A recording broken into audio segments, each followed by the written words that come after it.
যদি সংসদ নির্বাচন না দেয় তাহলে আমরা বাধ্য হব ঐক্যবদ্ধভাবে এই সরকারের বিরুদ্ধে আন্দোলন করার জন্য। গণতন্ত্র যারা ধ্বংস করেছে তাদের বিরুদ্ধে কঠোর ব্যবস্থা নেওয়া হোক। এগুলি বাংলাদেশের শত্রু, এই শত্রুদেরকে রেখে এখানে নির্বাচন করলে কোনো লাভ হবে না।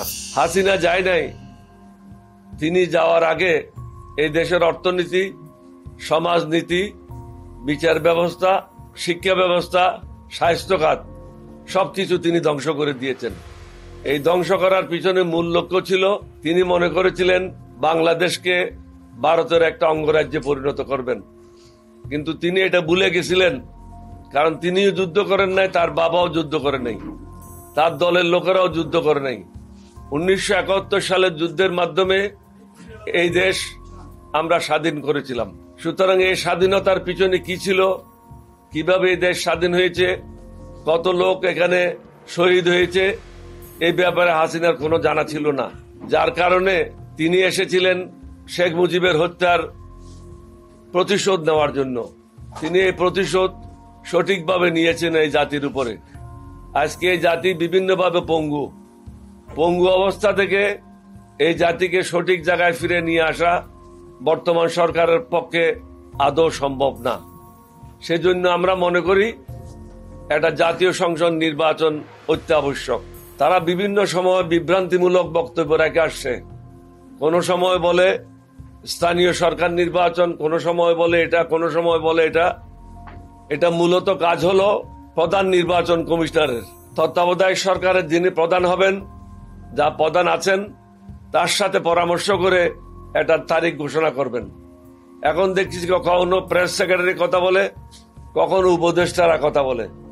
উপদেষ্টারা নিজের কাজ করছে না, কিন্তু ভারত ইলিশ মাছ কিভাবে পাঠাবে, পলিথিন কিভাবে বাজার থেকে উঠে নেবে, এগুলি হলো তাদের সংস্কার। আসল জনগণের সমস্যার দিকে তারা কোনো দৃষ্টিপাত করছে না। সুতরাং আমরা আজকে দাবি করছি সর্বাগ্রে সংসদ নির্বাচন দিতে হবে। যদি সংসদ নির্বাচন না দেয় তাহলে আমরা বাধ্য হব ঐক্যবদ্ধভাবে এই সরকারের বিরুদ্ধে আন্দোলন করার জন্য। সুতরাং আমি তত্ত্বাবধায়ক সরকারের প্রধানকেও অনুরোধ করব, আপনি মনে করেন না 5ই আগস্ট আপনি বিজয় লাভ করেছেন। এই বিজয় এসেছে দীর্ঘদিনের আমাদের শ্রমের কারণে। সুতরাং আমাদের এখন দাবি হলো সর্বাগ্রে জাতীয় সংসদ নির্বাচন। জাতীয় সংসদ নির্বাচনের পর আমরাই সিদ্ধান্ত নেব, যারা নির্বাচিত হবে তারাই সিদ্ধান্ত নেবে স্থানীয় সরকারের নির্বাচনগুলি কখন কিভাবে হবে। অন্যথায় আমি আবারই বলছি, একবার বলেছি, আমরা আন্দোলনে নামতে বাধ্য হব। আপনারা সংস্কার করেন, আমাদের কোনো আপত্তি নেই। আমরাও চাই সংস্কার। আমরা চাই যে সমস্ত দুর্নীতিবাজেরা, লুটেররা টাকা লুণ্ঠন করেছে, ব্যাংকের টাকা লুণ্ঠন করে খেলাপি হয়েছে, তাদের বিরুদ্ধে ব্যবস্থা নেওয়া হোক।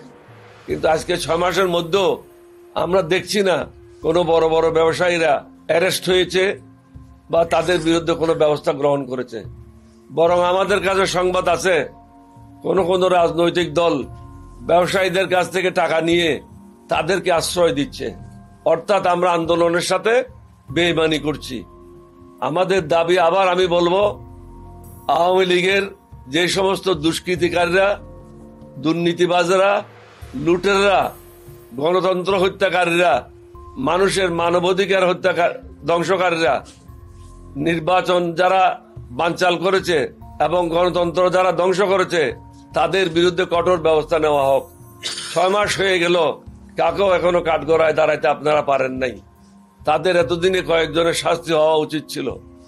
যে সমস্ত লোকেরা হাসিনাকে ক্ষমতায় টিকিয়ে রাখার জন্য কাজ করেছে, আমরা আশা করেছিলাম তাদেরকে বরখাস্ত করবেন, কিন্তু আপনারা তাদেরকে বদলি করছেন। বদলি করলে হচ্ছে কি, সাপ ভিতরে থেকে যাচ্ছে ঘরের ভিতরে। সাপগুলিকে মেরে ফেলতে হবে, কারণ এগুলি বাংলাদেশের শত্রু, স্বাধীনতার শত্রু, দেশের শত্রু, জনগণের শত্রু। এই শত্রুদেরকে রেখে এখানে নির্বাচন করলে কোনো লাভ হবে না। তাদের বিরুদ্ধে কঠোর ব্যবস্থা আমাদেরকে গ্রহণ করতে হবে।